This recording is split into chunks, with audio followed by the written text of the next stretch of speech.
What's up, folks? It's your boy Protect Sean, and today we have the review of the ASUS G14 2024 edition. Now, this line of laptop from ASUS has been my all-time favorite for a long time, especially in the 14-inch realm. You can argue with your mom on that one. They've always had decent performance with good build quality and even better portability. Now, last year, this thing came in versions all the way up to an RTX 4090, but the cost of that eclipsed that of a desktop, so I left that shit on the shelf. In my opinion, laptops this size, the 14-inch realm, shouldn't be built with top specs. 4060 or 4070 at the most should do it to keep the cost down and heat down and also the portability up. But is this laptop good enough to be a complement or a main device or both? We're about to find out. Let's get it. Now, I've done an unboxing of this and I didn't like it. Plus, it was just a waste of time anyway, right? It draws you folks in to think that it's going to be a review and it's just me taking the shit out the box. We're not going to do that. Most folks want it all in one, so that's what I'm going to do today. But the unboxing experience wasn't all that anyway, with them using a recycled cardboard and printed branding on the outer box. But in the inside, the smaller box did have a little embossing on it. It was better quality, but that's about it. Just know that they didn't ship it to me like Dell shipped that G16 to me last year, which was basically a brown paper bag from the liquor store with barely enough protection for the shipping process, but I digress on that. Once I did open the box, I was presented with a laptop wrapped in plastic and some warranty books that I ain't gonna use and instructions to get you started. But before we jump to conclusions, like your girl always do, let's jump into these specs. This has the AMD Ryzen 9 8945HS, 16 gigabytes of DDR5 RAM, a 1 terabyte SSD, the RTX 4060 with advanced Optimus, a 6-speaker system with the subwoofer and Dolby Atmos capability, and the star of the show, and the whole reason I purchased this laptop model in the first place, is the 14-inch QHD Plus 120Hz OLED, what they call Nebula display with NVIDIA G-Sync. All of this comes wrapped in a premium aluminum chassis, which is a complete departure from all of the other previous models, which I liked. But this, and I had to say it, but this right here, and you knew it was coming, is Apple-like. So all the Apple haters, sorry, not sorry. Moving on. Outside of all what seems as good from the initial impressions, and I do favor this laptop model as a whole, I'm going to be myself, meaning if this thing is trash, I'm going to call it trash regardless of the history I've had with previous models. So I'm hoping that ASUS didn't cheap out when it comes to the internal parts and actually made a step up from the past. But we're going to see. One of the most important things to consider when you're considering a laptop or even a relationship is size and weight. And I'm just being 1,000. All of the previous years produced a solid plastic constructed laptop. And what I mean by that is it didn't feel cheap at all, and I loved it. It felt like I can just throw it in the bag and not worry about it being too fragile. It didn't feel hollow, nice and compact. But this year's, we have an even more solid constructed aluminum chassis that's obviously more solid than plastic, but going even further than that, it's slimmer than the other models and feels better in the hand. You have 2 speaker grills on the top, which we'll get into in a second, and some at the bottom along with plenty of venting. Now, previous year's models had a design language that lifted the rear of the laptop up when the display was open to allow more air underneath, but this one does not. So it'll be interesting to see if it actually stays as cool as the last model. The display hinge feels solid and sticky with just a little bit of wag when you change positions really quick. It's still solid and secure feeling though, so it's nothing to worry about.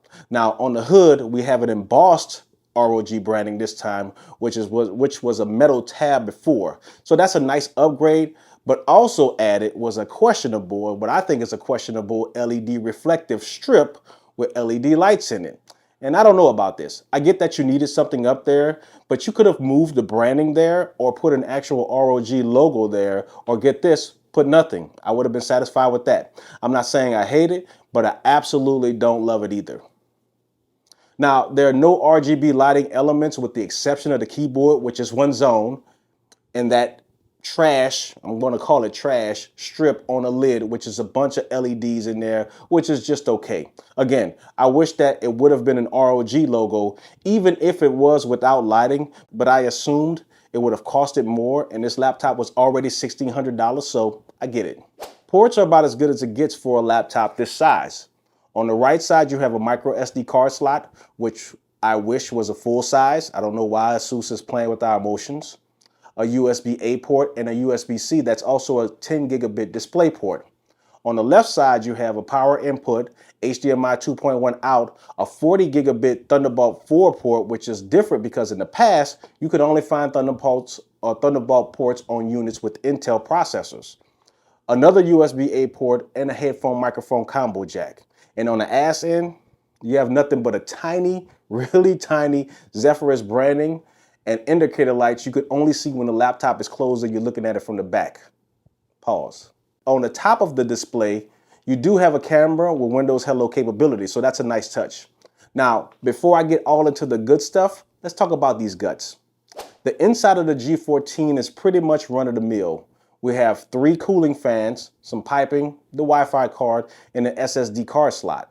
One thing that I did notice that's definitely a drawback is the RAM and the SSD cannot be expanded. At least you can replace the SSD, but the RAM, like the MacBook and other laptops out there, it's not just Apple doing it, but they did start it, is soldered to the motherboard. Now, I get that it probably makes the laptop thinner, but I would have accepted it being a little bit thicker in the ass if it enabled me to have more RAM. But that's just me. This is a gaming laptop, and while 16 gigabyte works for Apple because they do have their own hardware and software, it doesn't always work for gaming laptops, even if you don't push it too hard. Overall, I'm a little bit disappointed that the RAM couldn't be expanded or at least swapped out like the SSD. Now let's move on to the good stuff, starting with the display. This is what they call the Nebula display, and it's the absolute star of the show. It's the reason I purchased this model personally.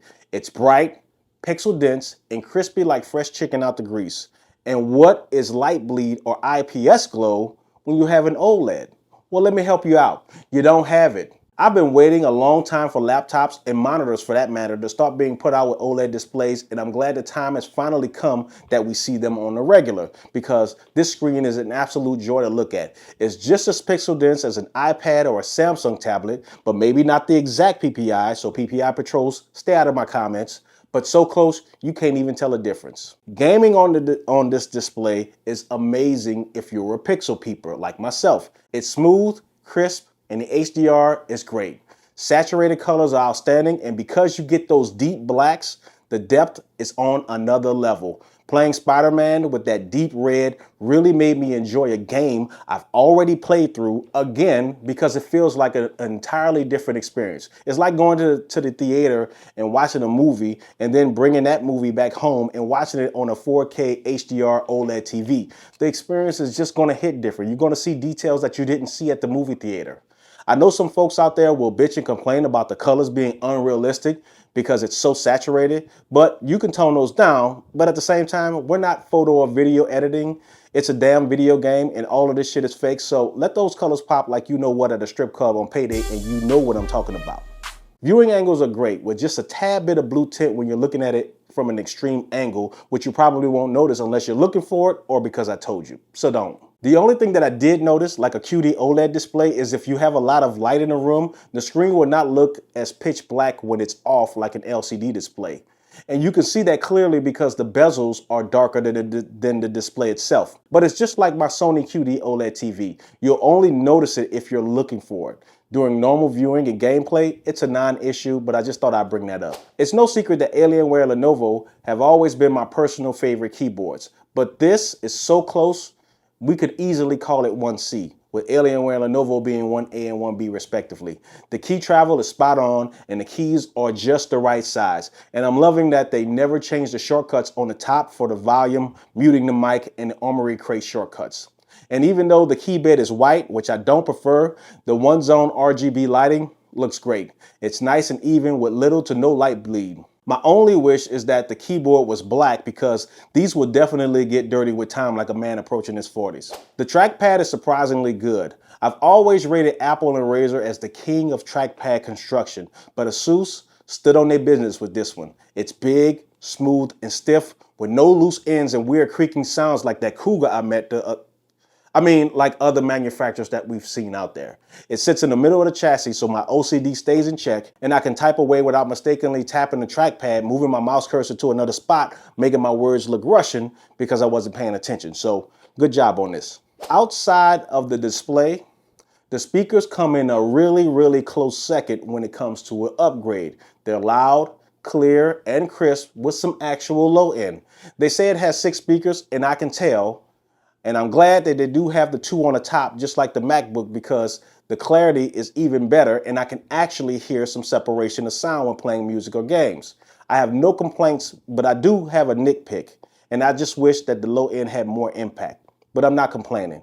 You can hear it, but I was still fiending for a little more, kind of like an appetizer at a restaurant. Just get you prepped up for the big dog. Other than that, they're great. Now, I really don't like to talk about battery life on gaming laptops because this is a small one and not as powerful as the M16 or bigger laptops they produce. So I'll speak on it in regards to non-gaming. With the screen on max brightness and surfing the web and playing music and videos, I was able to eke out just under 4 hours of battery. And you could probably attribute that to the OLED display, as when the pixels are black, it is off and not drawing as much power. And it also doesn't get as bright as in the LCD display. So I'm going to assume that has a great impact on battery life. But I'm never going to test a gaming laptop battery life while gaming because, to be honest, that shit's just silly. Now, I'm only going to compare this to the 2022 version, which had the Ryzen 9 and the RTX 3060, which is as close as a predecessor as you can get, with this one having a Ryzen 9 8 series and the RTX 4060. So even though it's been a few years, this is just a one-step upgrade from that model hardware-wise, if we're being 100. And as usual, I ran the Time Spy Extreme Port Royal Speedway test to compare it to its sibling, but I also played a few games all with the same settings to push it, but not too hard where it'll crash, and it definitely did when I did try to push it. As you can see, the G14 2024 synthetic performance isn't really a big jump from a model 2 years earlier. To be honest, it's marginal, but like I said before, the experience is just different. It looks a whole lot better watching these games play out with that OLED display in comparison to the IPS display, which was already good.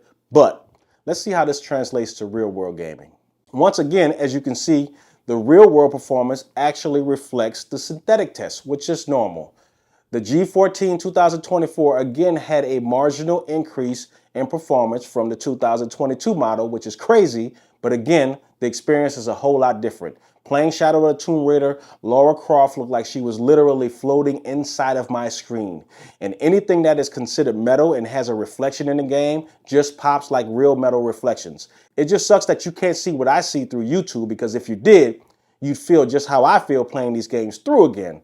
The experience is definitely upgraded, and that's what you're paying for. That's the price of admission. When it comes to heat, the G14 was just a little warmer than usual, but not to the point where it starts throttling or even worse, shutting down. Playing for a few hours on Madden, which I play a lot, had my laptop at about 80 to 85 degrees, and the fans were relatively quiet. And I'm not talking about my fans in the game because I was getting my ass beat. They just left. When the fans did kick up, the speakers were loud enough to drown it out completely. One thing to add is the top of the keyboard does get quite hot. I don't see a reason why you touch it other than to check to see how hot it is, because I told you. But just know that if you do, it's toasty to the touch. So with a slew of sweet upgrades, which includes a new thinner aluminum construction, OLED display, clear loud speakers, a great keyboard and trackpad, Windows Hello, decent port selection, where do I place this in comparison to earlier models? Plain and simple, this tops them all. ASUS has something going on when it comes to the G14, and I'm loving it. It's their best laptop, and it's the best 14-inch laptop in the game, no pun intended. Now, there are other versions of this laptop out with more powerful specs, but that's when the price jumps up a little bit too much, and this one was already $1,600. So this is the one for me.